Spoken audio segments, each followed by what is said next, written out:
নমস্কার বন্ধুরা, পূজার হেসেলে তোমাদের সবাইকে স্বাগত। আজ তোমাদের সাথে চিংড়ি মাছ দিয়ে ওল ডাঁটা ভাজার রেসিপি শেয়ার করব। তো চলো ভিডিওটা দেখতে থাকো। প্রথমে কড়াইয়ে একটু তেল দিয়ে পেঁয়াজ কুচিগুলো দিয়ে দেবো। এরপর চিংড়ি মাছটা দিয়ে ভালো করে ভেজে নেব।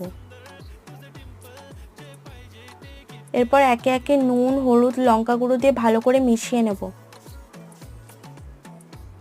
আগে থেকে সেদ্ধ করে রাখা ওল ডাঁটাটাও দিয়ে দেবো। অল্প অল্প তেল দিয়ে ভালো করে ভেজে নেব।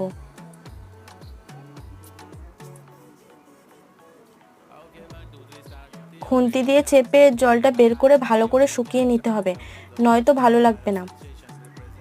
এরপর লাল লাল করে ভালো করে ভেজে নেব। দেখো, রেডি হয়ে গেল আমার রেসিপিটা। তোমরাও বাড়িতে ট্রাই করতে পারো, খেতে দুর্দান্ত হয়।